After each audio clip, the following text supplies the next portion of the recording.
चलिए दोस्तों, अब हम बढ़ते हैं क्वेश्चन नंबर 4 की तरफ अपने नोट्स के। क्वेश्चन नंबर 4 देखते हैं भाई क्या लिखा है। Smith library society showed the following position as on 31 March 2017। ठीक है, सोसाइटी उसकी पोजीशन आपको दिया है 31 मार्च 17 को। Balance sheet as on 31 March 17, balance sheet दिया हुआ है। बैलेंस शीट एक बार रीड कर लेते हैं क्या लिखा है। कैपिटल फंड, एक्सपेंस पेबल, ठीक है जी। एसेट में electrical fitting, furniture, book, investment, cash at bank, cash in hand. Okay, आगे बढ़ते हैं। रिसीट एंड पेमेंट अकाउंट आपको दिया हुआ है 31 मार्च 18 का। इसका मतलब पक्की बात है कि ये जो है ना, ये बैलेंस शीट कौन सी बेटा, ओपनिंग बैलेंस शीट। ठीक है जी, ये भी क्लियर हो गया। अब आपको आरपीए दिया है तो नेचुरली आरपीए के बेस पे आपको क्या बनाना होगा, दो बातें बनानी होगी, एक इनकम एक्सपेंडिचर और दूसरा बैलेंस शीट ईयर एंड का। ठीक है, ये आरपीए दिया हुआ है। तो एक बार और पढ़ लेते हैं क्या लिखा है, क्योंकि अब हमारा काम क्या होगा, जो एडिशनल इन्फॉर्मेशन दिया ना, तो उसमें जो जो इन्फॉर्मेशन आरपीए से रिलेटेड है तो उसमें बिंदी बना देंगे अपन, ताकि जब क्वेश्चन सॉल्व करेंगे तो एडजस्टमेंट अपने को ध्यान रहे। तो रीड करते हैं। You are required to prepare, बनाना क्या देखो आप, income expenditure account for the year ended 31 March 18। ठीक है जी, बना लेंगे। और balance sheet as at 31 March 18 after making the following adjustment. अब आपको एडजस्टमेंट दिया हुआ है, पढ़ते हैं क्या लिखा है। Membership subscription included 10,000 received in advance. मतलब हमको जो इस साल पैसा मिला उसमें 10,000 रुपए एडवांस शामिल है। एडवांस मतलब अगले साल का पैसा इस साल शामिल है। तो सब्सक्रिप्शन में बिंदी बना देता हूं। तो ये मालूम है आपको, सब्सक्रिप्शन बेटा रिसीट पेमेंट में, रिसीट में ही आना चाहिए। तो ये मैंने बिंदी बना दी ताकि मैं जब इनकम एक्सपेंडिचर बनाऊंगा तो वहां पे मुझे मालूम रहेगा कि नीचे में एक एडजस्टमेंट है। और किस में एडजस्टमेंट है देखो आप, प्रोवाइड आउटस्टैंडिंग रेंट और सैलरी। तो रेंट और सैलरी दोनों एक्सपेंस है, पेमेंट साइड दिख रहा होगा, तो ये दोनों में बिंदी बना लेते हैं ताकि उसमें आउटस्टैंडिंग का एडजस्टमेंट किया जा सके। एक है रेंट और एक है सैलरी, तो ये मैंने दोनों की बाजू में बिंदी बना दी। चलो आगे बढ़ते हैं। और books to be depreciated at 10% including addition. Depreciation लगाना है बुक के ऊपर 10%। अब एक बात ध्यान रखना बेटा, देखो मेरे प्यारे बच्चों, ध्यान रखना, यहां पे गड़बड़ होने की चांसेस है। डेप्रिशिएशन में जब भी आपको रेट दिया है 10% दिया है, पर एनम वर्ड नहीं दिया है, पर एनम वर्ड नहीं दिया है, तो उस केस में क्या होगा, सीधा सीधा सीधा सीधा फ्लैट फ्लैट 10% का डेप्रिशिएशन लगेगा। फ्लैट डेप्रिशिएशन 10% का डेप्रिशिएशन लगेगा। मतलब करेंट ईयर में आपने एसेट कभी भी परचेस की होगी, कभी भी परचेस की होगी, भले कोई डेट आपको दिया रहेगा कि साल के 6 महीने के बाद परचेस किया, तो भी डेप्रिशिएशन 6 महीने का नहीं लगेगा बल्कि साल भर का लगेगा, क्योंकि पर एनम वर्ड नहीं दिया है। तो इस बात को ध्यान रखना, 10% केवल दिया है और 10% पर एनम दिया है। तो अगर 10% पर एनम दिया रहता है तो उस केस में डेप्रिशिएशन हम लगाते हैं बेटा प्रपोर्शनेट, और 10% दिया है तो लगाते हैं फ्लैट। और फ्लैट का मतलब क्या होता है, डायरेक्ट 10% ठोक दो, डायरेक्ट 10% लगा दो। ओके, चलो जी आगे बढ़ते हैं। ये गलती होती है कई बार, है ना, इसको ध्यान रखना। हालांकि डेप्रिशिएशन के टॉपिक में अपन ने पढ़ा था। इंक्लूडिंग एडिशन लिख भी दिया कि एडिशन भी होगा ना तो उसके ऊपर भी 10% लगाना है। ठीक है, इलेक्ट्रिकल फिटिंग और फर्नीचर, मतलब 3 एसेट पे डेप्रिशिएशन लगाना है। तो मैं 3 एसेट जो मेरे को दिख रही होगी इसमें मार्किंग कर लेता हूँ। ये हो गया फिटिंग, ये हो गया फर्नीचर और ये हो गया बुक। तीनों में मैंने मार्किंग कर दिया ताकि मुझे ध्यान रहेगा कि इसमें कोई एडजस्टमेंट करना है। ठीक है जी, आगे बढ़ते हैं। 75% of entrance fees is to be capitalise. मतलब आपको ये बोल दिया कि जितना पैसा एंट्रेंस फीस का मिला उसका 75% कैपिटलाइज करना है, मतलब कैपिटल फंड में जाएगा, कैपिटल फंड में प्लस होगा। इसका मतलब 25% केवल जो है ना वो आपका रेवेन्यू रिसीट है। ठीक है, ये देखो एंट्रेंस फीस रिसीट में आएगा, ये इसका मैं लिख देता हूँ। 25% कहाँ जाएगा, इनकम एक्सपेंडिचर में, और 75% कहाँ जाएगा, कैपिटल फंड में। Capital fund, CF that is capital fund. तो ये आपका तरीका होना चाहिए, जब क्वेश्चन बनाते हैं तो आप इसी पैटर्न पे चलो, मार्किंग करते चलो बेटा। अब और क्या लिख रहा है भाई, interest on security to be calculated at the rate of 5% per annum including purchase made on 1 October 17 for 40,000। Interest on security मतलब इंटरेस्ट कब होता है, जब हमने कोई सिक्योरिटी में इन्वेस्टमेंट करके रखा है। तो ये बात करें कि जो हमने इन्वेस्टमेंट करके रखा है उस पर 5% कम पर एनम का हमको इंटरेस्ट मिलेगा। और एक परचेस जो है, जो परचेस हमने किया होगा, तो परचेस क्या होगा पेमेंट में दिख रहा होगा। तो परचेस की डेट दिया 1 October 17। नेचुरली परचेस 1 October 17 का डेट दिया, इसका मतलब क्या हुआ, ताकि इंटरेस्ट इस साल का उसके ऊपर 6 महीने का कैलकुलेट कर सके। तो देखते हैं, ये देखो ये जो लिखा ना इन्वेस्टमेंट इन सिक्योरिटी, इसमें मैं बिंदी बना रहा हूं कि इसमें एक एडजस्टमेंट है। एडजस्टमेंट मतलब क्या हुआ कि कितना इंटरेस्ट है उसके बारे में नीचे दिया हुआ है, कितना परसेंट इन्वेस्टमेंट है वो नीचे आपको दिया हुआ है, ताकि उसके बेस पर हम देख पाए कि हमको इंटरेस्ट मिला है कि नहीं मिला है, ताकि अक्रूड वगैरह की एंट्री पास कर सके। तो ये हो गया बेटा कंप्लीट। ओके, चलो अब मैं स्टार्ट करूं उसको पुट करना। तो आपको मालूम है हमने स्टेप बात कर लिया बेटा। रिसीट पेमेंट में ये जो अपना रिसीट साइड है, रिसीट पेमेंट में ये जो अपना रिसीट साइड है और ये है बेटा अपना पेमेंट साइड, ये तो आपको मालूम है। तो रिसीट साइड कहाँ पर जाएगा? इनकम साइड में जाएगा, और ये जो पेमेंट साइड है वो कहाँ जाएगा बेटा? एक्सपेंस साइड में जाएगा। ठीक है, तो हम स्टार्ट करें वर्किंग करना, और पुरानी बैलेंस शीट को भी ध्यान रखना पड़ेगा अपने को। तो पहले एक बार मैं आरपीए में स्टार्ट करता हूँ। और हाँ, एक बात मैंने बताई है, क्वेश्चन में आपको दो काम करना है, इनकम एक्सपेंडिचर भी बनाना है और बैलेंस शीट भी बनाना है। तो दोनों काम मैं साथ साथ में करते चलूंगा। ठीक है जी, चलो चलो जी बेटा, चलो इसको एक बार हटा देता हूं मैं ताकि क्लीन रहे। हाँ जी, यस। मैं सबसे पहले मैंने मार्किंग तो करके रखा है, मतलब मुझे मालूम है कि कहाँ कहाँ पे एडजस्टमेंट है। तो मैं आपको शुरुआत करता हूँ। सबसे पहले ओपनिंग बैलेंस शीट को मैं देखूंगा और उसको रिलेवेंट जगह में प्लेस करते आऊँगा। तो सबसे पहले ओपनिंग बैलेंस शीट में क्या गया? Capital fund 7,93,000। तो अब आपको मालूम है जो कैपिटल फंड है ये ओपनिंग कैपिटल है, तो मैं सीधा इसको जो बैलेंस शीट बनाऊंगा उसमें ओपनिंग कैपिटल लिख देता हूँ 7,93,000। ये देखिए, ये हो गया अपना फॉर्मेट। ये income expenditure account for the year ended 31 March 18, और ये balance sheet of Smith library as on 31 March 18। तो इसमें सबसे पहले आ गया बेटा कैपिटल फंड। तो ये जो मैंने कैपिटल फंड आपको दिया है क्वेश्चन में 7,93,000, 7,93,000 क्या हो गया भैया? एक मिनट को बेटा, थोड़ा सा पेन कुछ गड़बड़ कर रहा है ऐसा लग रहा है। चलो हाँ, 7,93,000। ठीक है, ये मैंने कैपिटल फंड लिख दिया। आपको पैटर्न समझना जरूरी है ताकि आपके जो कोई भी गलती नहीं हो पाए, ध्यान रखना। तो एक एक मैं बैलेंस शीट का आइटम को प्लेस कर रहा हूं, ये मैंने प्लेस कर दिया। इसके बाद देखो क्या लिखा है, एक्सपेंस पेबल 7,000। एक्सपेंस पेबल 7,000 दे दिया हुआ। इसका मतलब क्या हुआ? इसका मतलब ये हुआ कि हमने 7,000 रुपये पिछले बार आउटस्टैंडिंग था, तो ये पक्का करेंट ईयर में पेमेंट हुआ होगा। और अगर करेंट ईयर में पेमेंट हुआ होगा तो किस साइड आएगा बेटा? पेमेंट साइड आएगा। तो एक बार देखते हैं कि पूरा पेमेंट हुआ कि नहीं हुआ। अब जरा मेरी बात को ध्यान से सुनना। ये एक्सपेंस पेबल है 7,000 रुपये, ये मैं इसकी बात करूं, समझना।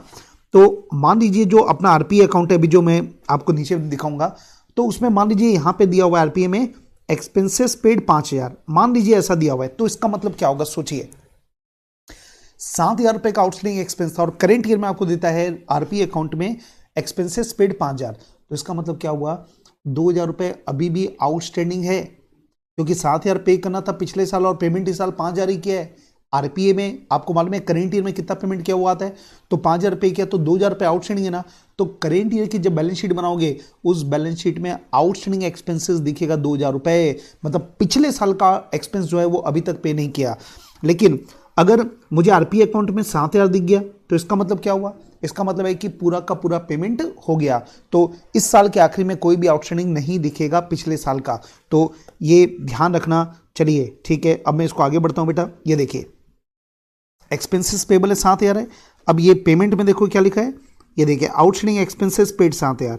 इसका मतलब क्या हुआ? ये जो अमाउंट है ना, ये अमाउंट आपका पूरा पेमेंट हो गया।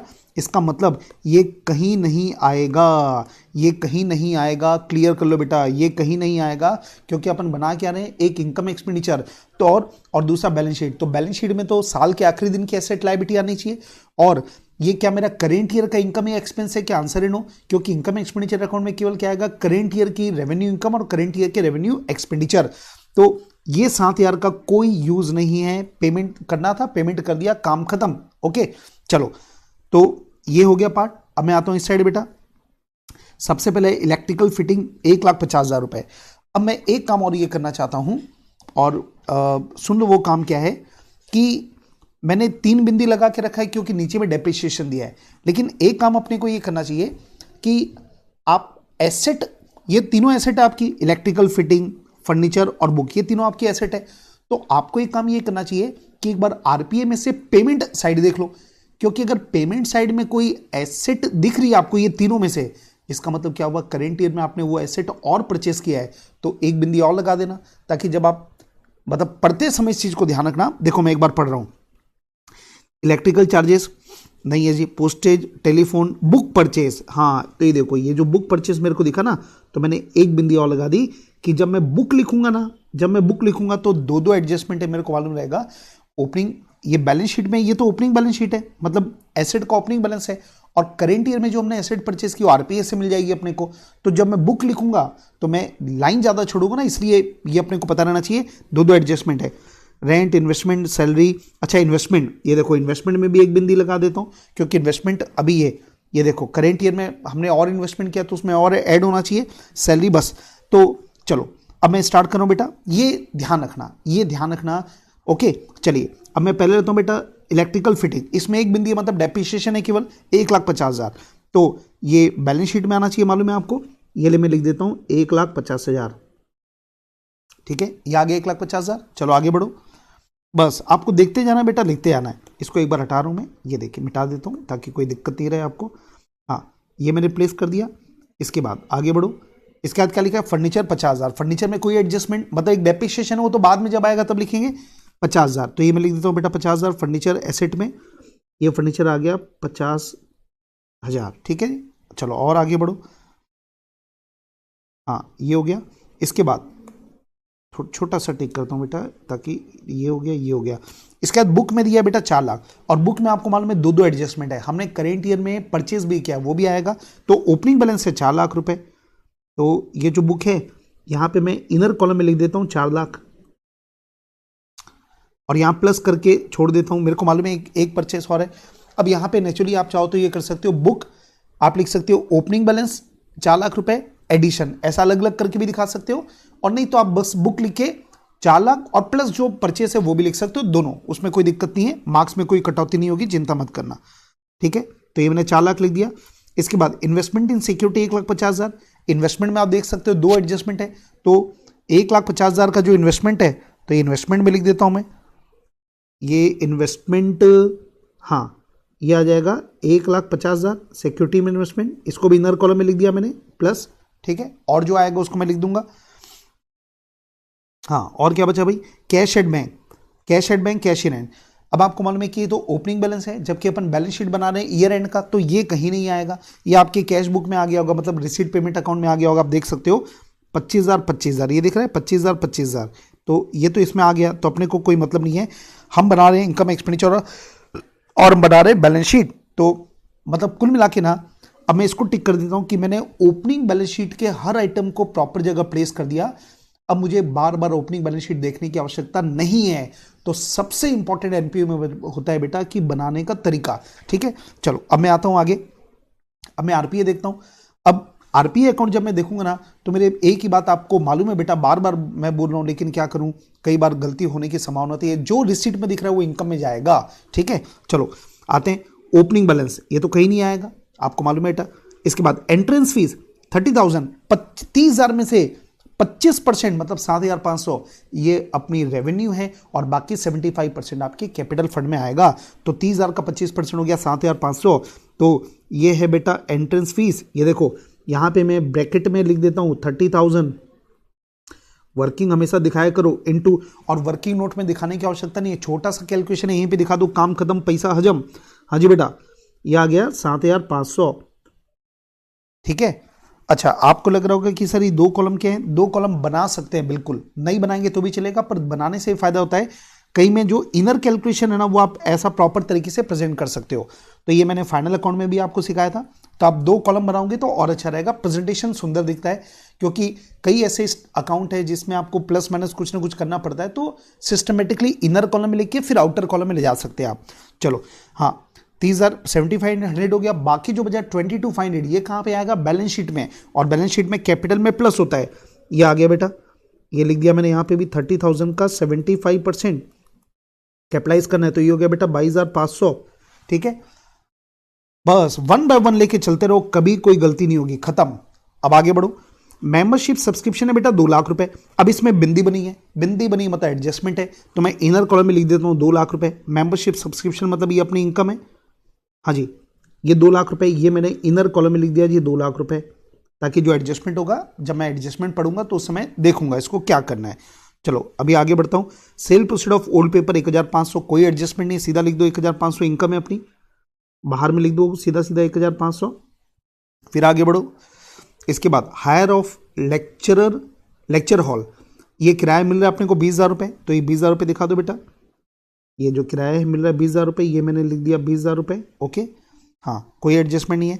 इंटरेस्ट ऑन सिक्योरिटी, सॉरी एक काम हो गया, वो जो मैंने इन्वेस्टमेंट में बिंदी किया था ना, वो एक्चुअली यहां पर भी आना चाहिए, क्योंकि इन्वेस्टमेंट नीचे में इंटरेस्ट के बारे में बात किया है कि 5% का इंटरेस्ट ऑन इन्वेस्टमेंट है, तो एक बिंदी इसमें बना लेता हूं, क्योंकि इंटरेस्ट में एडजस्टमेंट करना पड़ेगा।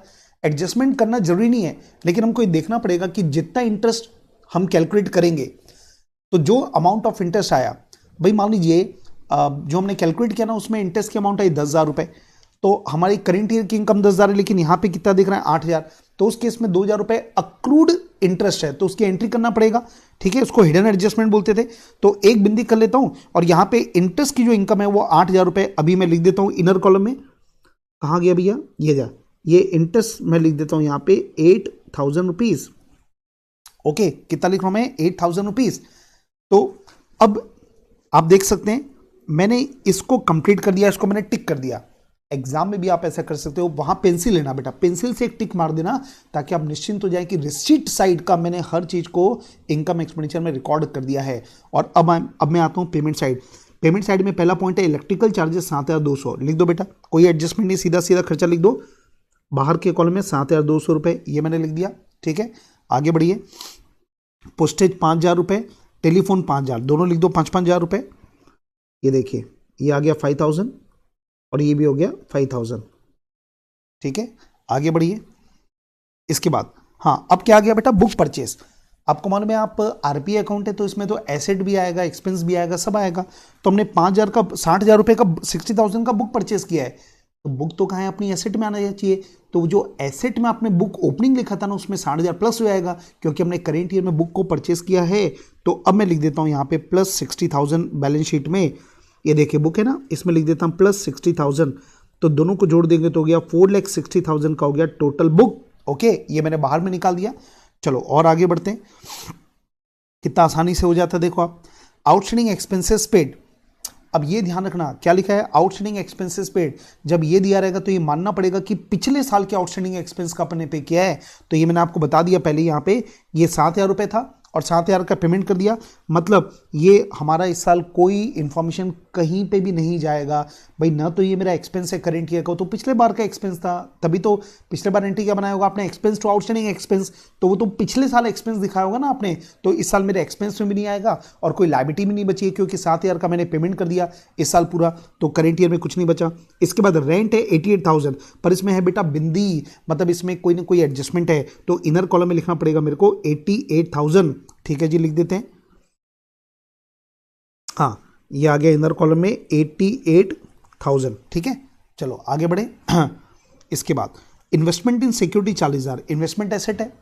ठीक है जी, 40,000 रुपए इन्वेस्टमेंट में हम प्लस कर देंगे। यहाँ पे ये इन्वेस्टमेंट है, ये कर दिया मैंने 40,000 रुपए। तो इन्वेस्टमेंट मेरा साल भर का टोटल कितना हो गया बेटा, 1,90,000 रुपए। ओके, चलो आगे बढ़ते चलो, आगे बढ़ते चलो। हाँ जी, सैलरी 66,000, एक एडजस्टमेंट यहां पर भी था सैलरी में शायद, हाँ एडजस्टमेंट था, बिंदी मिट गई है बेटा, सैलरी 66,000। तो ये मैं इनर कॉलम में लिखूंगा सैलरी में, ये देखिए ये आ जाएगा 66,000। ओके, ये आ गया। चलो और बढ़ जाओ। हाँ, अब ये बच गया क्लोजिंग बैलेंस, मतलब 31 मार्च 18 का क्लोजिंग बैलेंस है कैश का और बैंक का, 20,000 रुपये 11,300। ये कहाँ आएगा, क्लोजिंग बैलेंस शीट में आएगा। तो 20,000 और 11,300 लिख दो, 20,000 11,300, ये मैं लिख रहा हूँ क्लोजिंग बैलेंस शीट, 20,000 और 11,300। तो इस तरीके से मैंने पेमेंट साइड को कर दिया है बेटा पूरी तरीके से कंप्लीट, इसको मैंने कर दिया टिक। तो आप देख सकते हैं मैंने ओपनिंग बैलेंस शीट के एक एक फिगर को प्रॉपर जगह प्लेस कर दिया, आरपीए के एक एक फिगर को प्रॉपर जगह प्लेस कर दिया। और अब तीसरा काम हमारा क्या है, ये एक बार मैं इसको मिटा देता हूं बेटा, ताकि आपको पढ़ने में कोई दिक्कत नहीं हो, समझने में कोई दिक्कत नहीं हो। चलिए, अब मैं एडजस्टमेंट जो बच गया ना, उसको रिलेवेंट जगह में प्लेस कर दूंगा, मेरा काम खत्म हो जाएगा। कितना सिंपल है, सो सिंपल। हाँ जी, देखो सबसे पहला एडजस्टमेंट है ये वाला, membership subscription included 10,000 received in advance. मतलब मेंबरशिप फीस हमको जो मिली ना उसमें 10,000 रुपये अगले साल का है, तो नेचुरली इस साल की इनकम नहीं है, तो जो साल के आखिरी में जो एडवांस होता है उसको माइनस करते हैं। याद कीजिए, दो चीज को माइनस करते हैं, पिछले साल का जो आउटस्टैंडिंग है उसको माइनस करेंगे और इस साल के आखिरी में एंड का जो एडवांस हमको मिला है उसको माइनस करेंगे। तो 10,000 रुपये साल की इनकम नहीं है, सिंपल सी बात है, तो ये माइनस कर देंगे बेटा। तो ये अपना इनकम एक्सपेंडिचर अकाउंट में ये देखिए, ये सब्सक्रिप्शन माइनस, इसको मैं कलर चेंज कर देता हूं ताकि दिखे। हाँ जी, रिसीव्ड इन एडवांस 10,000 अपने को मिला है, वो अगले साल का है, तो माइनस कर दोगे तो बाहर की इनकम कितनी हो गई, 1,90,000। बड़ी सिंपल सी बात है, अपने को 2 लाख रुपए मिला, पर इस 2 लाख में 10,000 रुपए तो अगले साल का मिल रहा है, तो इस साल की इनकम नहीं हो सकती, तो इससे मैंने 10,000 रुपए माइनस कर दिया। अब एक चीज दिमाग में रखना, ये 10,000 रुपए हमको इस साल मिल गया, लेकिन इनकम अगले साल की है, तो ये 10,000 रुपए मेरी लायबिलिटी में भी तो आएगा ना। अरे भैया, साल के आखिरी में 31 मार्च 2018 को हमारी जो भी एसेट और जो भी लायबिलिटी वो सब बैलेंस शीट में आएगी, तो ये जो नेट 10,000 वो हमको मिल चुका है अगले साल का, तो ये अपनी लायबिलिटी में भी आएगा, तो इसका दूसरा इफेक्ट डालना बेटा भूलना मत। तो ये मैं लिखता हूं यहाँ पे 10,000, ये देखिए ये मैं लिख दिया, मैं 10,000 रुपीज, ये हो गई मेरी लायबिलिटी। ओके, दो जगह इफेक्ट आ गया इसका। चलो आगे बढ़ते हैं। अब provide for outstanding rent charges, salary 3,000, ठीक है, रेंट का 4,000 रुपये, सैलरी का 3,000 रुपये आउटस्टैंडिंग है, तो आपको मालूम है क्या करेंगे अपन, ये प्रोवाइड करना मतलब एंट्री करना है, तो एंट्री आती है आपको बेटा, expense account debit to outstanding, तो एक्सपेंस बढ़ेगा और इधर लायबिलिटी बढ़ेगी, ठीक है। तो 4,000 और 3,000 रुपये इफेक्ट दे दें। हाँ जी, ये पहला इफेक्ट हो गया, 4,000 यहाँ पे जोड़ दो, दूसरा ये सैलरी में बोला 3,000 जोड़ दो, ठीक है, हमने जोड़ दिया। पहले तुरंत डबल इफेक्ट दे देना, तो ये एक्सपेंस बढ़ा और उधर क्या बढ़ेगी, लायबिलिटी, तो लायबिलिटी साइड देखो, 4,000 और 3,000, ये देखिए, ये 4,000 रुपये, ये 3,000 रुपये, ये देखिए एक हेडिंग डाल दी अपने, आउटस्टैंडिंग एक्सपेंसेस 4,000 3,000, तो टोटल अमाउंट कितनी होगी बेटा 7,000, ये बाहर में आ गया 7,000, और ये भी अब बाहर में निकाल दो, ये हो गया 92,000 और ये हो गया 69,000, ठीक है जी। चलो आगे बढ़ो, तो ये भी हो गया। अब book to be depreciated at 10% including addition, electrical fitting furniture to be depreciated the same rate, मतलब अब मैं क्या बात करता हूं, डेप्रिशिएशन 3 टाइप के एसेट है, तीनों पे आपको 10% का डेप्रिशिएशन लगाना है फ्लैट, इसका मतलब कब परचेस किया उसका डेट का कोई इंपॉर्टेंस नहीं है। तो अब मैं सीधा 10% लगाने वाला हूं बेटा, डेप्रिशिएशन, मेरी बैलेंस शीट आ जा, ये रहा, आप देख सकते हैं पहला हाँ, इलेक्ट्रिकल फिटिंग 10% हो गया बेटा 15,000, ये बाहर में आ गया 1,35,000, फर्नीचर है 50,000, इसके ऊपर 10% हो गया 5,000,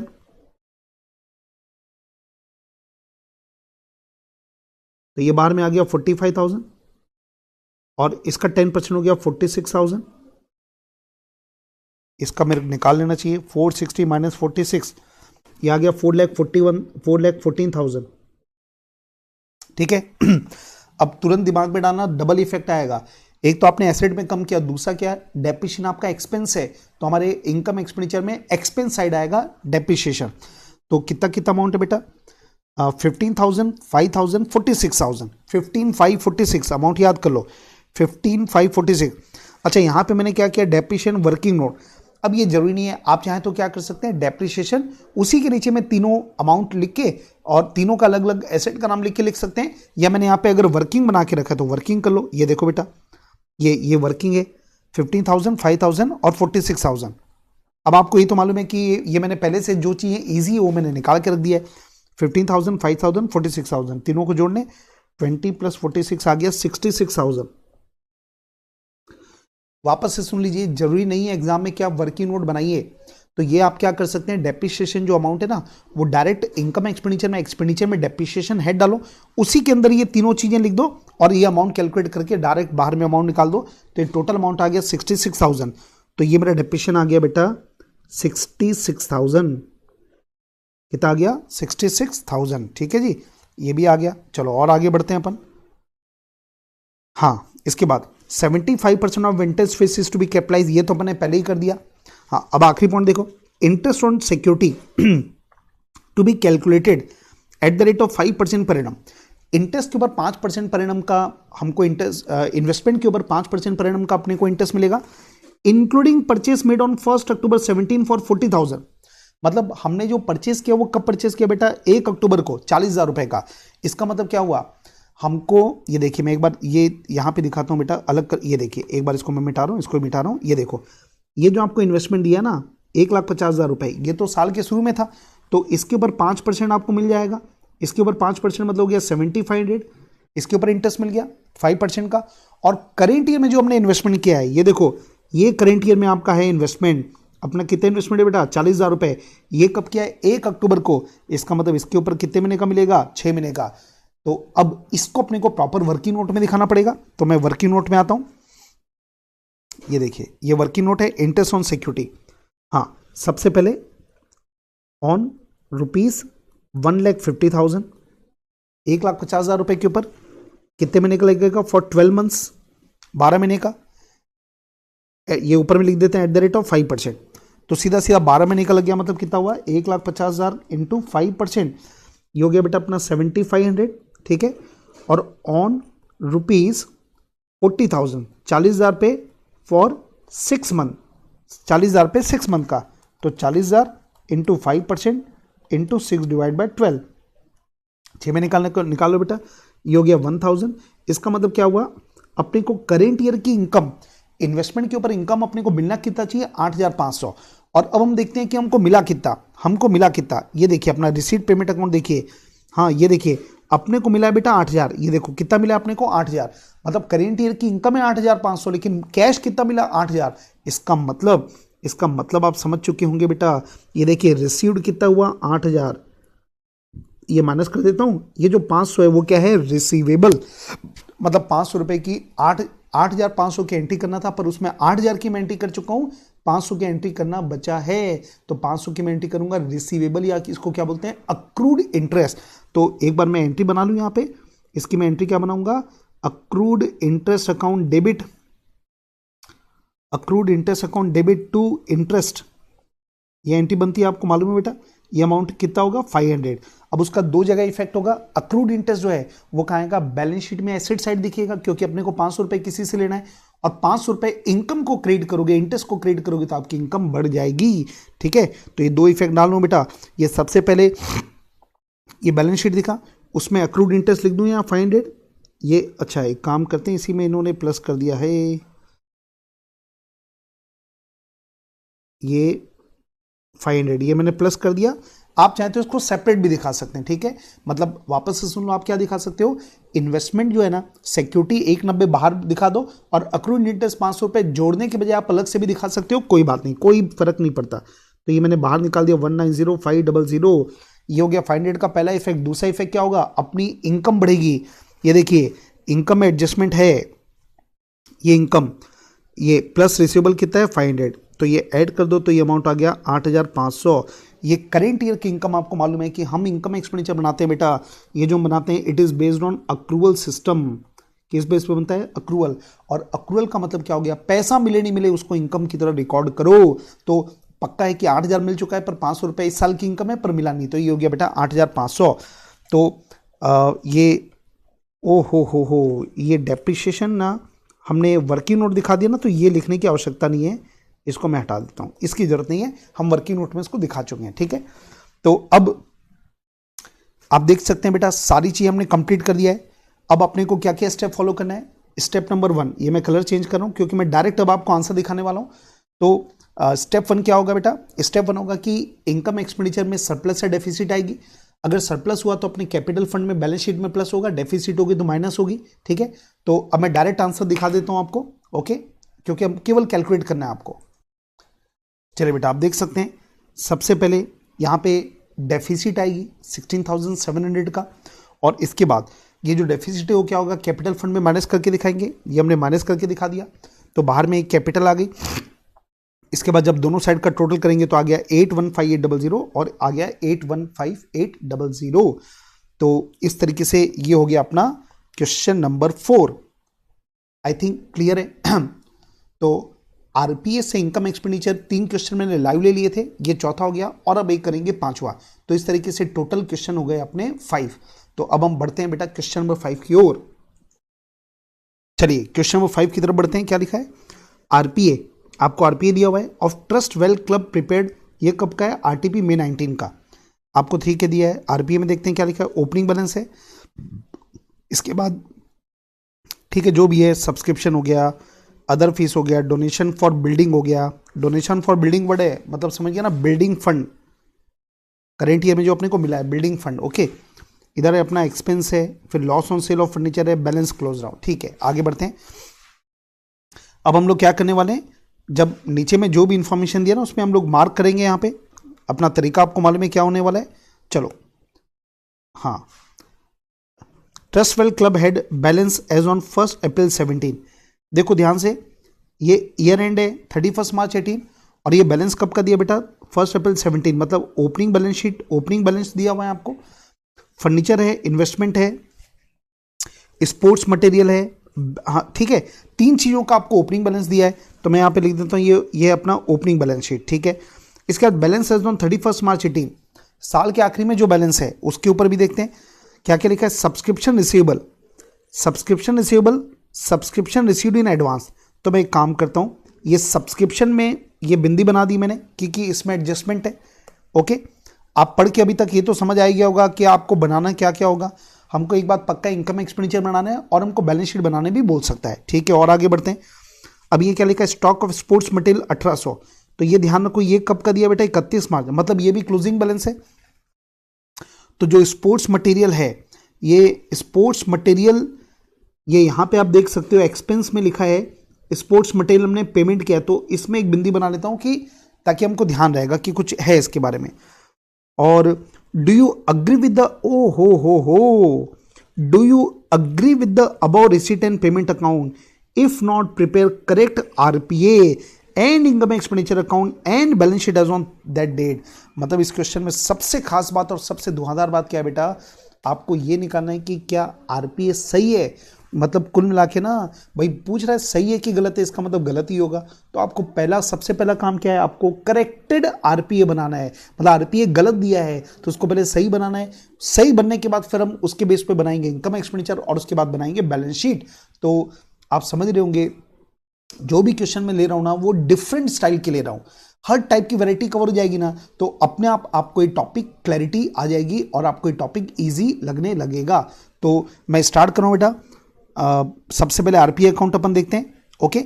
आरपीए पहले सही करेंगे, तो ये जो गलत आरपीए कहीं ना कहीं होगा तो उसको बेस करेंगे सही आरपीए। चलो सबसे पहले ओपनिंग बैलेंस बीडी 450, तो ये तो ओपनिंग बैलेंस है बेटा, इसमें तो कोई गलती है भी नहीं, तो ये सीधा लिख दो 450। और हमने हेडिंग क्या डाला, corrected receipt payment account of Trustwell for the year ended 31 March 2018, ये आ गया 450। हाँ अब आगे बढ़ते हैं।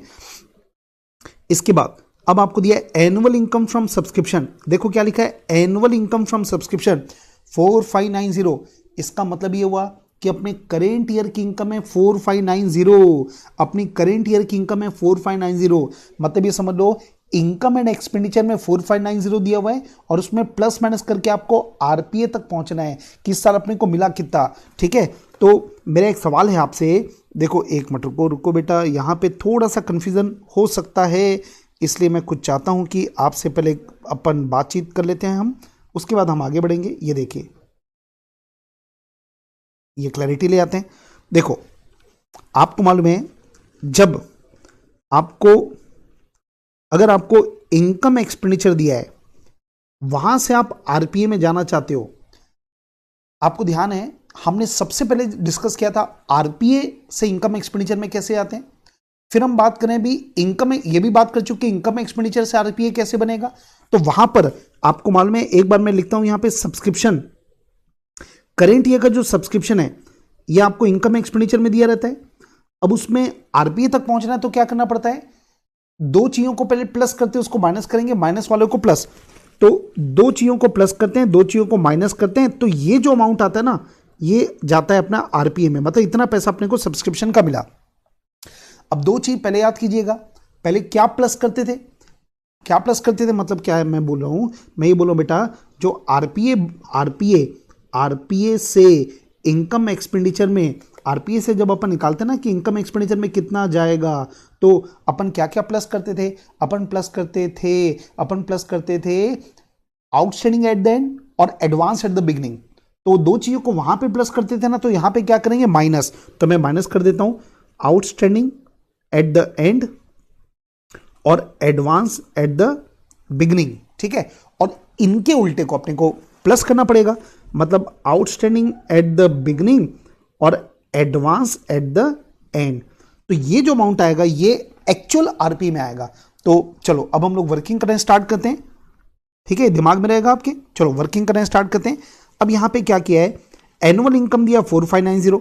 इसके बाद एक बार पढ़ रहा हूं, इसने जो बनाया वो सही है कि गलत है। Outstanding of last year received in this year. Last year का मतलब क्या हो गया, ओपनिंग बैलेंस, मतलब ये इसको मैं क्या बोल सकता हूं, ओपनिंग आउटस्टैंडिंग। तो ओपनिंग आउटस्टैंडिंग को ऐड करना चाहिए, ओपनिंग आउटस्टैंडिंग को ऐड करना चाहिए। इसने ऐड किया मतलब बिल्कुल सही काम किया है, कोई दिक्कत नहीं है। इसके बाद less prepaid of the last year, पिछले साल का जो ओपनिंग था उसको माइनस किया है, ये भी बिल्कुल सही किया है। पिछले साल का पिछले साल का जो एडवांस था उसको इसने माइनस किया है, हम भी माइनस करते हैं। ये देखो ये देखो, ये पिछले साल के एडवांस को हम क्या करते हैं माइनस, ये देख सकते हो आप, हमने क्या किया बेटा माइनस। और पिछले साल के ओपनिंग को हम क्या करते हैं प्लस, इसने प्लस किया है। इसका मतलब क्या हुआ, इसका मतलब है कि ये जो कर रहे हैं ना प्लस माइनस, ये तो इसने बिल्कुल सही किया है, ये प्लस ये माइनस सही किया है, लेकिन इसकी गलती पकड़ पा रहे हैं क्या, इसने केवल पिछले साल के दो एडजस्टमेंट किया है। जबकि आप देख सकते हो बेटा, इसमें ईयर एंड के दो एडजस्टमेंट और होने चाहिए।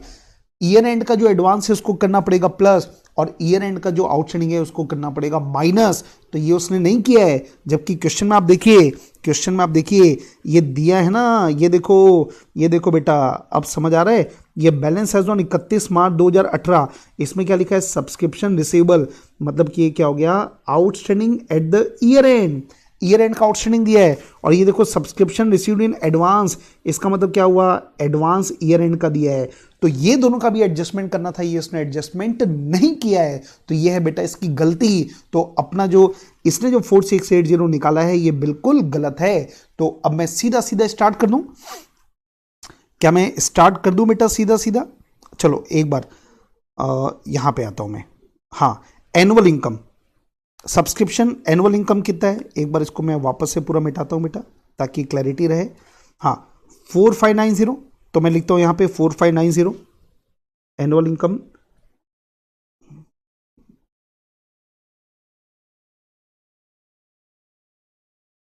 ये मैं लिख दिया मैंने 4590, ठीक है। हाँ आगे बढ़ते हैं।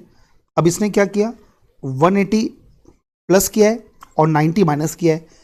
Outstanding of last year received in this year 180 को इसने ऐड किया है, ये देखो रिसीवेबल 180 को ऐड किया है। रिसीवेबल एज ऑन 31 मार्च 17, मतलब पिछले बार का जो मिलना था नहीं मिला वो इन्होंने प्लस किया है, और माइनस किया 90 प्रीपेड ऑफ लास्ट ईयर 90, ये एडवांस रिसीव्ड एज ऑन 31 मार्च, ये 90 को करेंगे अपन माइनस। तो ये तो जो पिछले साल का जहां ओपनिंग था उसको तो ये प्लस माइनस कर देंगे, ठीक है। अब देखो अगर हमारा काम क्या है, हम अभी एडजस्टमेंट की तरफ ध्यान नहीं दे रहे हैं। अभी एक बार एक काम करते ना, पहले अपन इनकम एक्सपेंडिचर जो दिया ना, पहले मैं चाह रहा हूं कि क्यों ना हम इसको कंप्लीट कर लें, फिर मैं एडजस्टमेंट में जाता हूं, ठीक है, ताकि कोई चीज छूटे नहीं। तो ये मैंने प्लेस कर दिया प्रॉपर जगह। अब देखो आगे लिखा, क्या लिखा है अदर फीस 1800, इसमें कोई प्रॉब्लम नहीं है, 1800 लिख देता हूं मैं। पहले मैं सही आरपीए बना रहा हूं ना, 1800, ये तो कोई गलती नहीं है बिल्कुल। हाँ इसके बाद डोनेशन फॉर बिल्डिंग कोई गलती नहीं है 90,000, ये 90,000 लिख दो भाई, डोनेशन फॉर बिल्डिंग 90,000, ठीक है। जो सही हो सही है, कुछ नहीं है, ये तो टोटल है, इसको छोड़ दो। अब इधर आ जाते हैं, पेमेंट साइड देखो, एक्सपेंस। अब एक्सपेंस में क्या लिखा है, including payment for sports material 2700, और बाहर में लिखा है 6300। अब एक बात आपको मालूम है बेटा, ये जो 6300 है ना, उसको मैं दो टुकड़ों में बांट लेता हूं। इसमें 2700 क्या है बेटा, स्पोर्ट्स मटेरियल, क्या लिखा है स्पोर्ट्स मटेरियल। तो 6300 में 2700 रुपये स्पोर्ट्स मटेरियल का है, मतलब बाकी जो 3600 है ना, ये रियल में एक्सपेंस है। अब एक बात आपको बता दूं कि जो स्पोर्ट्स मटेरियल होता है ना, वो एक्सपेंस नहीं होता, स्पोर्ट्स मटेरियल एक्सपेंस नहीं होता। हमने स्पोर्ट्स मटेरियल कितना परचेस किया है, 2700 का परचेस किया, ये एक्सपेंस नहीं होता। क्या एक्सपेंस होता है? जितना स्पोर्ट्स मटेरियल हमने कंज्यूम किया है, क्या बोला मैंने, जितना स्पोर्ट्स मटेरियल हमने कंज्यूम किया है वो हमारा एक्सपेंस है। तो इसलिए मैं क्या चाहता हूं, इन्होंने टोटल करके एक्सपेंस लिख दिया ना, तो मेरे को मालूम है ये टोटल एक्सपेंस नहीं है। हाँ, 3600 तो मेरा एक्सपेंस है, लेकिन स्पोर्ट्स मटेरियल को मैं सेपरेट दिखाना चाहता हूं, ताकि जब मैं इनकम एक्सपेंडिचर बैलेंस शीट बनाऊंगा ना, तो मेरे को पता रहेगा कि इसका कंज्यूम फिगर लेना है। तो इसलिए जो सही वाला बनेगा ना, इसको मैं 2 पार्ट में डिवाइड करूं। देखो आप, जो करेक्ट आरपीए बनेगा उसमें एक्सपेंस 3600 और स्पोर्ट्स मटेरियल 2700। ठीक है, मतलब इसमें बस हमने क्या किया, ब्रेक कर दिया, एक्सपेंस अलग दिखा दिया, स्पोर्ट्स मटेरियल अलग दिखा दिया, ताकि जब इनकम एक्सपेंडिचर बैलेंस शीट बनाएंगे तो ध्यान रहेगा। चलो ठीक है जी, आगे बढ़ो, ये टिक कर दूं। इसके बाद हाँ, अब जरा देखो ध्यान से, क्या लिखा है, loss on sale of furniture 180 रुपए, ब्रैकेट में लिखा है कॉस्ट प्राइस 450 रुपए। अगर मैं इस क्वेश्चन में सबसे खास पॉइंट बोलूं तो ये है, और एक हैबिट हमेशा अपने डाल के रखिए बेटा, जो भी स्पेशल पॉइंट होता है ना, उसमें मार्किंग करने की हैबिट डालो, कि ये स्पेशल पॉइंट है, मार्क कर डालो। ठीक है, ताकि बार बार जब आप अगली बार बनाओगे तो पूरा क्वेश्चन नहीं देखना है, बस हाईलाइटेड पॉइंट आपको देखना है। हाँ, तो अब देखो क्या लिखा है, loss on sale of furniture, और बाहर में लिखा है 180। इसका मतलब फर्नीचर को हमने बेचा, उसमें 180 रुपए का लॉस हुआ। अब मेरा सवाल है आपसे, क्या 180 रुपए का जो लॉस है, क्या आरपी अकाउंट में लॉस आना चाहिए क्या? बिल्कुल नहीं आना चाहिए भैया। अरे आप देखो, सुनो सुनो सुनो फटाफट। मान लो अपना फर्नीचर है, फर्नीचर की बुक वैल्यू 1000 रुपए, इसको हमने बेच दिया 800 रुपए में, तो अपने को लॉस कितना हो गया? अपने को लॉस हो गया 200। अब ये प्लेस कहाँ क्या हो गया सोचिए आप, आरपीए बनेगा, इनकम एक्सपेंडिचर बनेगा। तो आरपीए में क्या था, जितना पैसा मिला, पैसा कितना मिला जी 800, तो आरपीए में कितना आएगा 800। ठीक है, और लॉस जो है वो कहाँ दिखेगा, इनकम एक्सपेंडिचर अकाउंट में। वो जो 200 रुपए का अपना लॉस है ना, ये कहाँ दिखेगा, इनकम एक्सपेंडिचर अकाउंट में। और इसने क्या किया, आरपीए अकाउंट में लॉस दिखा दिया, बिल्कुल गलत है। तो आरपीए में क्या दिखना चाहिए, सेल प्रोसीड, मतलब कितना पैसा मिला वो दिखना पड़ेगा, वो लिखना पड़ेगा। तो लॉस का फॉर्मूला क्या है, देखो जरा, book value minus sale proceed is equal to loss. ये फॉर्मूला है नेचुरली, ये देखो इसके बेस पे मैंने फॉर्मूला बना लिया, book value minus sale proceed करने से लॉस आता है, तो लॉस का फॉर्मूला ये हो गया। अब इस क्वेश्चन में क्या हुआ है, ये पक्का ही गलत है बेटा, ये जो 180 रुपए इसने लॉस को लिख दिया आरपीए में गलत है। आरपीए में क्या आना चाहिए, कितना पैसा मिला। तो ये दिया बेटा कॉस्ट प्राइस, और कुछ नहीं दिया, तो कॉस्ट प्राइस को क्या मानना पड़ेगा, बुक वैल्यू। मतलब हम ये मानेंगे कि इस साल अपन ने 450 में परचेस किया था, तो आपको मालूम है कि जो करेंट मतलब पहला साल होता है ना, उसमें कॉस्ट प्राइस ही बुक वैल्यू होती है। क्वेश्चन में बुक वैल्यू दिया नहीं है, तो मैं क्या मानूंगा, cost price is equal to book value. ठीक है, तो आरपीए में क्या आएगा, आरपीए में आना चाहिए सेल प्रोसीड। अब सेल प्रोसीड निकालने का फॉर्मूला क्या होगा, देखो ये देखो, इस फॉर्मूले के हिसाब से निकाल सकते हैं, sale proceed is equal to book value plus loss. ये तो फॉर्मूला एक्सचेंज करना आ जाएगा भाई, ये सेल प्रोसीड इधर है, इसको आप ट्रांसफर करेंगे तो प्लस में आ जाएगा, और लॉस को आप इधर करेंगे, सॉरी ये आ जाएगा minus, book value minus loss, क्योंकि लॉस को आप ट्रांसफर करेंगे तो प्लस की जगह क्या हो जाएगा, माइनस। तो मेरे को सेल प्रोसीड निकालना है ताकि मैं आरपीए लिख सकूं, तो बुक वैल्यू में लॉस माइनस करेंगे तो क्या आएगा, कितना अपने को पैसा मिला, सेल प्रोसीड कितना है, तो इसका मुझे वर्किंग नोट देना पड़ेगा। ठीक है, ये बुक वैल्यू है 450, उसमें जब मैं लॉस को माइनस करूंगा तो क्या आएगा, सेल प्रोसीड। तो 450 माइनस 180, ये मैं वर्किंग नोट में कहीं ना कहीं मैंने दिखा के रखा होगा, ये वर्किंग नोट आ गया। चलो ये मैं यहां पे लिख देता हूं, या एक काम, चलो मैं यहां पे अलग से वर्किंग नोट बना लेता हूं, बेटर रहेगा। Calculation of sale proceeds of furniture, book value 450 plus loss, sorry minus loss 180, ये बच गया बेटा 360, सॉरी 270, ये आ गया 270। ये क्या हो गया, सेल प्रोसीड। मतलब कुल मिला के 450 की एसेट को आपने 270 में बेच दिया, तो 180 का लॉस है, तो अपने आरपीए में कितना आएगा, 270, इतना पैसा अपने को मिला। तो ये जो करेक्ट आरपीए है इसमें मैं लिख देता हूँ 270 सेल ऑफ फर्नीचर, ब्रैकेट में लिख दिया मैंने वर्किंग नोट, इसको मैंने वर्किंग नोट दिखा दिया। या बहुत बड़ा वर्किंग नोट नहीं है, आप चाहें तो एक ऑप्शन क्या है कि सेल ऑफ फर्नीचर में वहीं पे दिखा दो 480 माइनस 180 तो भी चलेगा, लेकिन बेटर है कि सेपरेट बना ले तो भी बेटर है। ठीक है, अभी मेरा ध्यान केवल किस साइड है आप समझिए ना। अच्छा एक मिनट, सॉरी, एक काम करता हूं बेटा, ये मैं आरपीए तो मैं सही बना रहा हूं, लेकिन ये जो इंफॉर्मेशन है इनकम एक्सपेंडिचर की इंफॉर्मेशन मैं पूरा बाद में बना लूंगा, कोई दिक्कत नहीं है। ठीक है, चलो आगे बढ़ता हूं। अब ये बैलेंस शीट आ गया 90450, तो ये तो गलत है ना बैलेंस, तो मेरा तो सही बैलेंस निकल जाएगा। तो अब मुझे लगता है कि मैंने ये कंप्लीट, सॉरी एक अभी एडिशनल इंफॉर्मेशन में काम करना बचा है अपने को। ये देखिए नीचे में जो एडजस्टमेंट है जो आरपीए से रिलेटेड है वो लिखना पड़ेगा ना। हाँ, क्या क्या लिखा देखो आप एडिशनल इंफॉर्मेशन में। ये तो ओपनिंग बैलेंस है, एसेट का कोई काम का नहीं है। ये मेरे काम का एक ही चीज है, 31 मार्च 2018 ईयर एंड को सब्सक्रिप्शन रिसीवेबल है 270 और सब्सक्रिप्शन रिसीव्ड इन एडवांस है 90।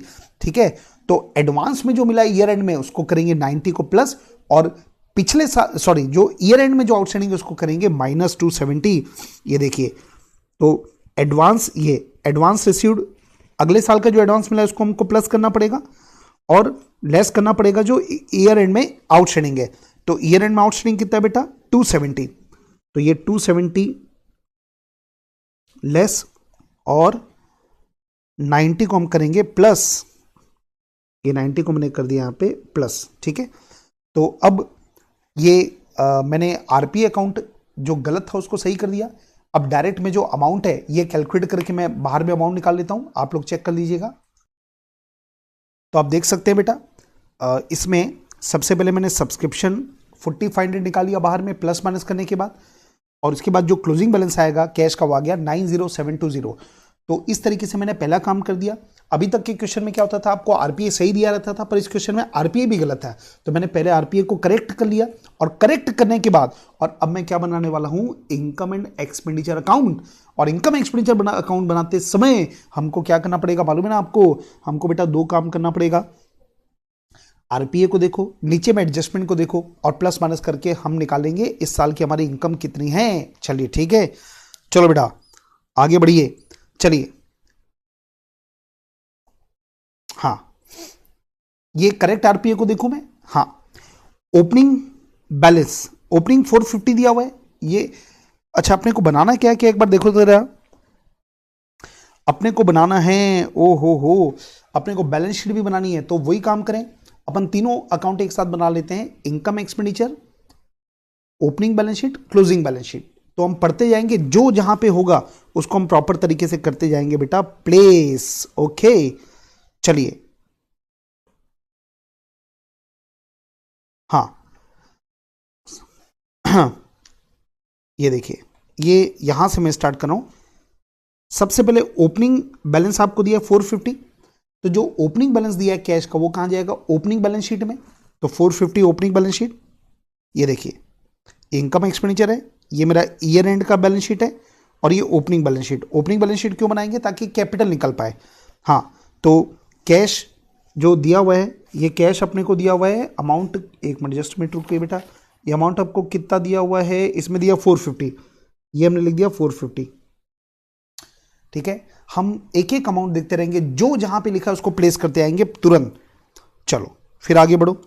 अब इसको भी एक बार मैं मिटा रहा हूं क्लैरिटी के लिए आपको, ये सब मैं एक बार हटा देता हूं, सब चीज मैं मिटा रहा हूं बेटा। हाँ चलो, इसके बाद अब अगला पॉइंट है सब्सक्रिप्शन। अगला पॉइंट क्या है, सब्सक्रिप्शन। तो ये क्या लिखा है, annual income from subscription 4590। Annual income मतलब करेंट ईयर का सब्सक्रिप्शन, और आपको मालूम है कि इनकम एक्सपेंडिचर अकाउंट में करेंट ईयर का सब्सक्रिप्शन ही आता है। मतलब ये जो अमाउंट है ना, ये आ जाएगा इनकम एक्सपेंडिचर अकाउंट में। ये कहाँ जाएगा बेटा, इनकम एक्सपेंडिचर अकाउंट में।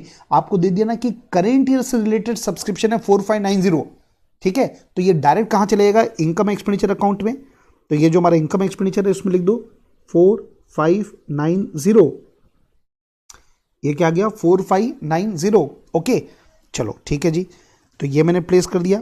इसके बाद अब आगे बढ़ते हैं, आगे बढ़ते हैं, आगे बढ़ते हैं। ये तो आप देख सकते हैं। हाँ, एक बात और बता दूं आपको, ये जो दो फिगर्स आपको दिख रहे हैं ना, ये देखिए, ये जो आपको दो फिगर दिख रहा है, हालांकि नीचे में अपने को एडजस्टमेंट में मिल जाएगा, क्योंकि आपको मालूम है कि ओपनिंग, ये देखिए, एक मिनट मैं आपको थोड़ा क्लियर कर दूं, यहां पे भी थोड़ा बहुत कंफ्यूजन हो सकता है, तो ये क्लियर करना। अब ये जो सब्सक्रिप्शन होता है ना, तो सब्सक्रिप्शन से रिलेटेड दो एडजस्टमेंट ओपनिंग बैलेंस शीट में आएगा, दो एडजस्टमेंट क्लोजिंग बैलेंस शीट में आएगा, ये आपको मालूम है। जो पिछले साल का ईयर एंड का जो आउटस्टैंडिंग सब्सक्रिप्शन है वो एसेट में आएगा और एडवांस लायबिलिटी में, और करेंट ईयर का जो आउटस्टैंडिंग है वो एसेट में आएगा और करेंट ईयर का जो एडवांस है वो लायबिलिटी में आएगा। ठीक है, तो ये 4590 अमाउंट आ गया। अब हम लोग देखते हैं यहां पे क्या क्या लिखा है। डायरेक्ट आरपीए अकाउंट से मैं प्लेस करते जाता हूं बैलेंस शीट में। देखो पहला पॉइंट क्या लिखा है, रिसीवेबल ऑन 31 मार्च 18। 31 मार्च 18 मतलब क्या हुआ, ईयर एंड है, तो साल के आखिरी में हमको 270 रुपीज लेना बचा है। इसका मतलब ये कहाँ आएगा, क्लोजिंग बैलेंस शीट में एसेट साइड 270।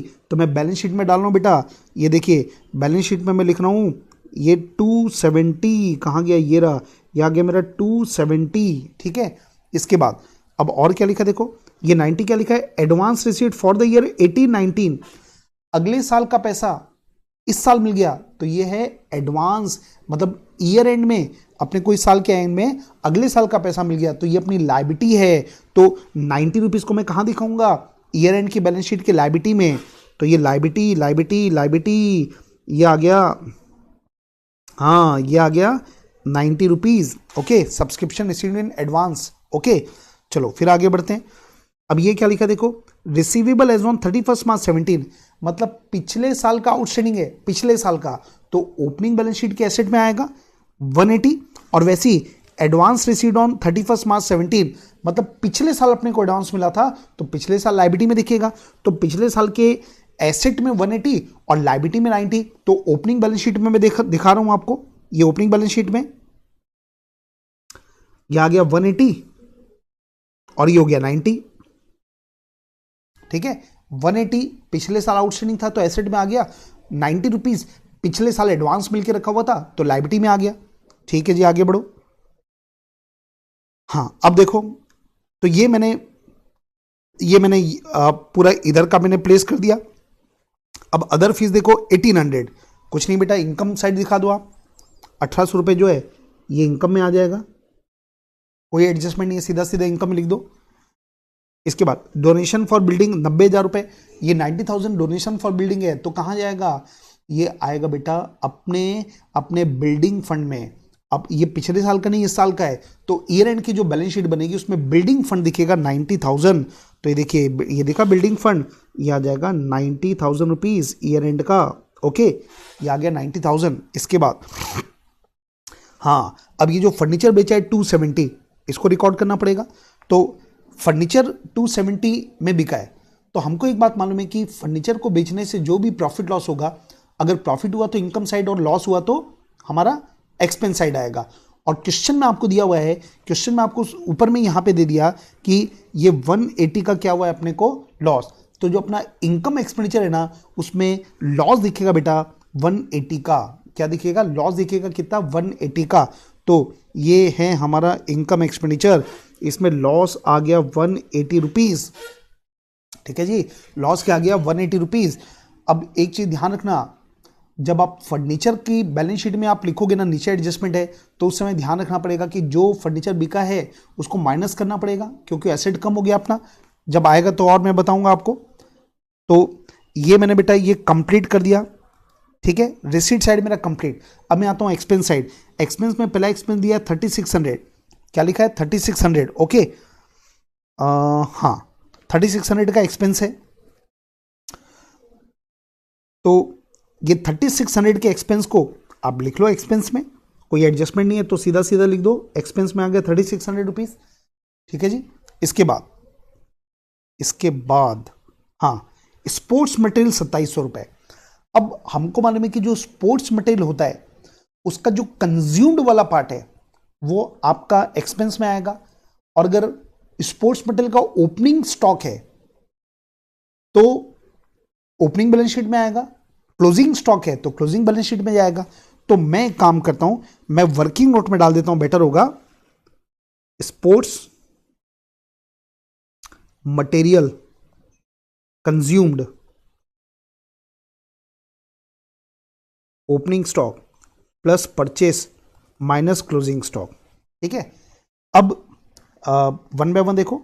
हाँ, ये स्पोर्ट्स मटेरियल अपन ने पेमेंट किया, मतलब परचेस किया है। परचेस कितना किया अपने 2700, तो इसको मैं यहां पे डाल रहा हूं 2700, इतना लिख दिया मैंने, परचेस में 2700 आ गया। अब ओपनिंग और जो क्लोजिंग है वो अभी हम लोग देख के लिख लेंगे, एडिशनल इंफॉर्मेशन में दिया होगा। और उसके बाद क्या है, हाँ ये बच गया ना, ये अपना क्लोजिंग बैलेंस है। तो कैश का जो क्लोजिंग बैलेंस है वो कहाँ जाएगा, क्लोजिंग बैलेंस शीट में। और क्लोजिंग बैलेंस कितना है 90720, तो अपनी क्लोजिंग बैलेंस शीट में लिख देता हूं 90720, तो ये हो गया अपना closing balance sheet. Okay, cash लिख दिया हमने। तो इस तरीके से मैंने आरपीए को कर दिया पूरा कंप्लीट, जो इंफॉर्मेशन थी उसको मैंने प्रॉपर जगह प्लेस कर दिया। अब मेरा एक ही काम है, ये जो एडिशनल इंफॉर्मेशन दिया है उसको देखकर मैं प्रॉपर जगह में प्लेस करूं। तो एडिशनल इंफॉर्मेशन देखो क्या क्या लिखा है, फर्नीचर 1800, इन्वेस्टमेंट 5%। ओहो, इन्वेस्टमेंट क्या लिखा बेटा 5%, और अमाउंट कितना लिखा है 27,000, और स्पोर्ट्स मटेरियल दिया है 6660। तो पहले मैं एक काम करता हूं कि जो ओपनिंग बैलेंसेस दिए ना,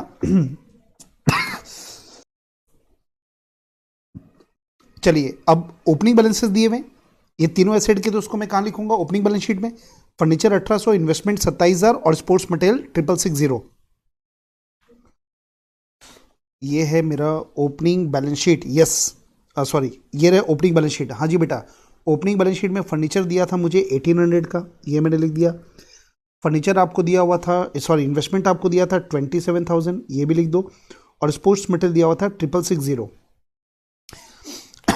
अब एक बात आपके दिमाग में रहना चाहिए, पढ़ते पढ़ते और इतने क्वेश्चन बनाने के बाद ये क्लैरिटी आना चाहिए कि जो स्पोर्ट्स मटेरियल का जो ओपनिंग है वो अपने को यहां पर भी तो काम आएगा ना वर्किंग में। तो ये 6660 मैंने ओपनिंग स्टॉक लिख दिया, क्योंकि इसके बेस पर क्या निकलने वाला है कंज्यूम्ड, इसके बेस पे क्या निकलने वाला बेटा कंज्यूम्ड। तो ये मेरे वर्किंग नोट में भी मैं लिख के रख देता हूं।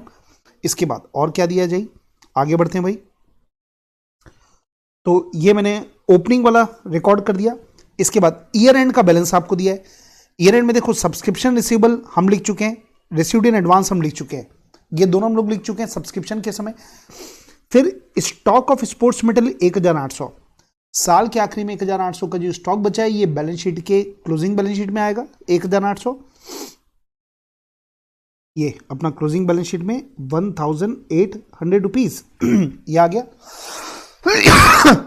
सॉरी, ये 1800 आ गया। अभी जो स्पोर्ट्स मटेरियल है ये हमारे वर्किंग में भी आ जाएगा 1800। तो इसके बेस पे क्या निकल गया देखो आप, 6660 प्लस 2700 माइनस 1800, ये क्या आ गया 7560, ये निकल गया अपना स्पोर्ट्स मटेरियल कंज्यूम्ड। ओके, तो ये हम कहां दिखाएंगे इनकम एक्सपेंडिचर अकाउंट में 7560, ये स्पोर्ट्स मटेरियल 7560, ये वर्किंग। इसकी बजाय मैंने क्या कर दिया, यहां पे सीधा लिख दो कंज्यूम, ब्रैकेट में लिख दो वर्किंग नोट। ठीक है, आप यहां पे भी प्लस माइनस दिखा सकते हो, बेटर है कितने बड़े वर्किंग को हम सेपरेट भी दिखा दें, कोई दिक्कत नहीं है। तो कंज्यूम्ड आ गया अपना 7560। ओके, चलिए ठीक है जी, और क्या बचा। हाँ, मेरे ख्याल से हम पूरा प्रिपेयर्ड हो चुके हैं। अब हाँ, एक इंपॉर्टेंट बात मेरे को लग गई जो बच गई है अपनी, वो है बेटा एक हिडन एडजस्टमेंट कुछ दिख रहा है मुझे। क्या आप लोग को कोई भी हिडन एडजस्टमेंट दिख रहा है? ये देखिए, इन्वेस्टमेंट एट 5%, 27,000 रुपए। इसका मतलब क्या हुआ, 5% का इन्वेस्टमेंट के ऊपर आपको इंटरेस्ट मिलना चाहिए। तो 27,000 के ऊपर 5% निकालिए जरा, कितना आ रहा है 27,000 का 5%, ये आ गया 1350। अब इन्वेस्टमेंट के ऊपर 1350 का इंटरेस्ट मिलना चाहिए अपने को करेंट ईयर में, क्योंकि ओपनिंग बैलेंस दिया मतलब पूरा साल भर का इंटरेस्ट मिलना चाहिए। तो मिला है कि नहीं मिला है कैसे पता चलेगा? आरपी अकाउंट देखो, ये देखिए बेटा, ये अपने आरपी अकाउंट बनाया, इसमें कहीं पर भी रिसीट साइड ये अपना रिसीट साइड है, इसमें कहीं पर भी इंटरेस्ट नहीं है। इसका मतलब क्या हुआ? 1350 का इंटरेस्ट अपने को मिला ही नहीं है, ड्यू हो गया, अक्रू हो गया, करेंट ईयर का है लेकिन अपने को पैसा नहीं मिला है, तो उसकी भी तो एंट्री पास करना पड़ेगा। और उसकी एंट्री क्या पास करेंगे? Accrued interest account debit to interest, मतलब अपनी एसेट साइड लिखना पड़ेगा। करेंट ईयर का जो क्लोजिंग बैलेंस शीट है ना, उसमें अक्रूड इंटरेस्ट लिखना पड़ेगा 1350, ये देखिए और अपनी इनकम भी आएगी 1350, तो ये इंटरेस्ट और इन्वेस्टमेंट आ गया। अमाउंट जो दिया ना उसको हम लोग वर्किंग करके दिखा देते हैं, 27,000 के ऊपर 5%, 1350, तो एक अपनी इनकम बढ़ी और इधर अपनी बैलेंस शीट में एसेट में आएगा ये 1350। ओपनिंग में नहीं आएगा, ध्यान रखना, ओपनिंग में नहीं आएगा, ये तो इस साल की इनकम है इसलिए अपन करेंट ईयर में दिखाएंगे। तो एक हिडन एडजस्टमेंट भी था, ये भी कंप्लीट हो गया। तो कुल मिला के अब एक ही काम अपना बच गया है, और वो है जो हमने ये देखिए एक बात बस आपके दिमाग में और बच रही होगी कि जो फर्नीचर है, आपको मन में ओपनिंग बैलेंस शीट की एसेट लायबिलिटी को देखकर अपन लोग क्लोजिंग बैलेंस शीट भी बनाते हैं, ठीक है। तो अब मैं एक एक करके चीजों को खत्म करता हूं। ये देखिए, ये अपनी ओपनिंग बैलेंस शीट है। ओपनिंग बैलेंस शीट में देखो अपने पास फर्नीचर था 18,000 का, 1,800 रुपए का फर्नीचर था। तो वन बाय वन हम लोग चलते हैं। साल के शुरू में जो 1,800 का जो फर्नीचर है, तो साल के आखिरी में फर्नीचर कितना बचा, तो ये आपको यहां पे लिखना पड़ेगा, ईयर एंड का फर्नीचर। ठीक है, तो मैंने क्या बताया था कि इसके लिए ना आप फर्नीचर अकाउंट बना सकते हो। एक बार फर्नीचर अकाउंट का फॉर्मेट दिखा दूं आपको, जहां पे भी कुछ एडजस्टमेंट हो तो उसको आप अकाउंट बना के निकालोगे ना तो फट से निकल जाएगा। अकाउंट कैसे बनता है? ओपनिंग बैलेंस आ गया, यहां पे डेप्रिसिएशन आ गया, अगर आपने परचेस किया तो यहां पर आ जाएगा, और अगर आपने फर्नीचर को बेचा है तो जो फर्नीचर की जो बुक वैल्यू है जो बुक वैल्यू है उसको आप यहां पे दिखा दो, या एक ऑप्शन है कि सेल प्रोसीड दिखा दो, और अगर कोई लॉस है तो वही दिखा दो, और उसके बाद जो बचेगा ना वो आ जाएगा क्लोजिंग बैलेंस। अगर प्रॉफिट होगा तो डेबिट में आता है एसेट अकाउंट के, लॉस होता है तो एसेट अकाउंट के क्रेडिट में आता है। तो ये पैटर्न आपके दिमाग में होना चाहिए। तो अब हम लोग फर्नीचर अकाउंट में, क्योंकि एडजस्टमेंट है, तो हम लोग देखो फर्नीचर अकाउंट बनाएंगे, ये वर्किंग नोट का पार्ट होगा। तो फर्नीचर का ओपनिंग बैलेंस कितना दिया है? 1,800। ये लिख दो बेटा 1,800, ये ओपनिंग बैलेंस दिया है आपको, ठीक है। इस क्वेश्चन में कहीं पर भी डेप्रिसिएशन नहीं है तो अपना काम हल्का हो गया, इसको मैं कर देता हूं बेटा डैश। लेकिन फर्नीचर बिका है, और फर्नीचर बिका कितना है, तो जो सेल प्रोसीड है वो कहां दिखेगा बेटा? आरपीए में। तो हमने फर्नीचर को कितने में बेचा? हमने बेचा है, ये देखिए 270 में बेचा है, और लॉस कितना हुआ? 180 का, ठीक है। तो इसको मैं लिख रहा हूं यहां पे 270 में बिका है और लॉस हुआ है 180 का। तो अब अच्छा, अगर कोई परचेस किया होता फर्नीचर तो आरपीए में दिखता। तो आप चेक करो क्या आरपीए में, जो अपना आरपीए अकाउंट बनाया, क्या उसमें कहीं पर भी फर्नीचर है? क्या आप देख सकते हो? नहीं है, फर्नीचर नहीं है। इसका मतलब कुछ परचेस नहीं किया है, नहीं किया तो ये हो गया नील बेटा, ठीक है। और अब जो बचेगा वो आ जाएगा क्लोजिंग बैलेंस। तो 1800 माइनस 270 माइनस 180, ये आ गया 1350। तो फर्नीचर का जो क्लोजिंग बैलेंस है बेटा ये आ जाएगा 1350। और मैं रिकमेंड करूंगा कि इसको बना लो वर्किंग नोट, ये आ जाएगा वर्किंग नोट। प्लस माइनस इसमें करोगे तो गलती होने की चांस है। तो जब एसेट का मैटर होगा ना तो बेटर यही होगा कि आप इसका बना दो बेटा वर्किंग नोट। तो ये हमने बना दिया वर्किंग नोट 1350। तो ये, हाँ जी, तो ये मेरे, ये देखिए 1350 आ गया। अब मैं एक एक एसेट को देख रहा हूं। मैं क्या कर रहा हूं बेटा? ओपनिंग बैलेंस शीट को देख देख के मैं क्लोजिंग बैलेंस शीट बना रहा हूं, क्योंकि जिनके क्लोजिंग बैलेंस दिए वो तो क्लोजिंग बैलेंस ओके, लेकिन जिनका क्लोजिंग बैलेंस नहीं है तो मेरे को देखना पड़ेगा कि साल के शुरू में जो एसेट थी उनका साल के आखिरी में क्या बैलेंस बचा, ठीक है। तो ये देखो फर्नीचर आ गया, इसके बाद अगला आइटम है अपना इन्वेस्टमेंट का। अगला आइटम किसका बेटा? इन्वेस्टमेंट का। देखते हैं इन्वेस्टमेंट के बारे में। ये देखिए इन्वेस्टमेंट 27,000 है।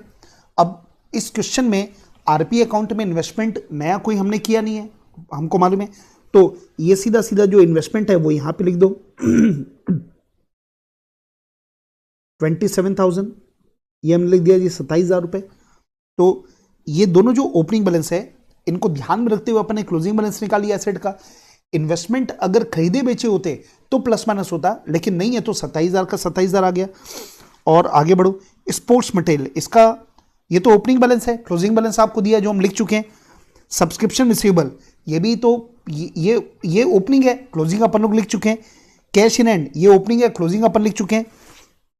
इस साइड एसेट साइड आओ, सॉरी लाइबिलिटी साइड है, ये लाइबिलिटी में सब्सक्रिप्शन रिसीव्ड इन एडवांस, ये ओपनिंग है, क्लोजिंग एडवांस अपन लिख चुके हैं।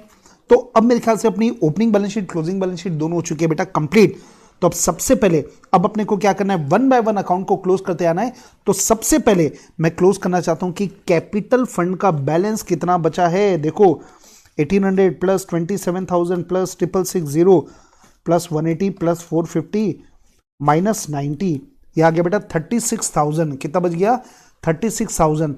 तो ये जो 36,000 बचा, ये बच गया आपका बैलेंसिंग फिगर। इसका मतलब ये कैपिटल फंड का ओपनिंग बैलेंस है। क्या बेटा? कैपिटल फंड का ओपनिंग बैलेंस। तो इसको मैं प्लेस कर देता हूं, ये देखिए कैपिटल फंड का ओपनिंग बैलेंस आ गया 36,000। ठीक है, तो ये हो गया पहला number point, opening balance sheet बन गया मेरा। अब आपको मालूम है क्लोजिंग बैलेंस शीट बनाने के पहले हमको पहले बनाना पड़ेगा इनकम एक्सपेंडिचर, क्योंकि इनकम एक्सपेंडिचर का जो भी सरप्लस है डेफिसिट रहा उसको हमको यहां पे प्लस माइनस करना पड़ेगा। तो ये रहा मेरा इनकम एक्सपेंडिचर अकाउंट। तो फटाफट मैं इसको कैलकुलेट करके आपके सामने डायरेक्ट फिगर निकालूं, देखिए कितना अमाउंट आएगा। हाँ जी बेटा, तो आप देख सकते हैं यहां पे डेफिसिट आएगा क्योंकि एक्सपेंस का टोटल ज्यादा है इनकम से, तो डेफिसिट आ गया 3600। तो जो डेफिसिट है ये हम लोग यहाँ पे क्लोजिंग बैलेंस शीट में माइनस करके दिखाएंगे। तो इस तरीके से जब आप क्लोजिंग बैलेंस शीट बनाओगे तो ये अमाउंट आ जाएगा 122,490। तो इस तरीके से पूरी अपनी हो गई बेटा वर्किंग। ओके, तो अब ये मैं वापस से जब इस क्वेश्चन को देखता हूं तो मेरे को क्वेश्चन में खास बात क्या मिला, मेरे को एक तो मिला बेटा आरपीए मेरे को रेक्टिफाइड बनाना है, ये एक मेरे को नया पॉइंट मिला। तो ये एक समझने वाली बात है। तो जब भी रेक्टिफाइड आरपीए बनाओगे ना तो ध्यान रखना ये जो गलत आरपीए दे रहेगा उसके साथ साथ आपको एडिशनल इंफॉर्मेशन भी देखना पड़ेगा क्योंकि वो भी हो सकता है आरपीए के बारे में कुछ जानकारी हो। जैसे इसमें क्वेश्चन में सब्सक्रिप्शन जो ईयर एंड का था वो मिसिंग था, आरपीए में ध्यान नहीं दिया गया था, तो हमने इसको ध्यान दिया तो करेक्ट आरपीए बना। तो ये दोनों चीजों को मैच करते हुए बनाना है। और हमेशा ध्यान रखना आपको जो बनाना है ना, इसमें आरपीए, इसमें करेक्ट आरपीए भी बनाया, इनकम एक्सपेंडिचर बनाया, ओपनिंग क्लोजिंग बैलेंस शीट बनाया, तो सब चीजों को एक साथ ओपन कर लो तो क्वेश्चन आपका इजी हो जाता है। तो इसके साथ हमने 2 क्वेश्चन और किए कंप्लीट। और अब जो मेरा अगला लेक्चर है तो अगले लेक्चर में जो बचे हुए क्वेश्चंस हैं इस नोट्स के हम लोग उसके ऊपर डिस्कशन करेंगे। ओके बेटा, बाय बाय।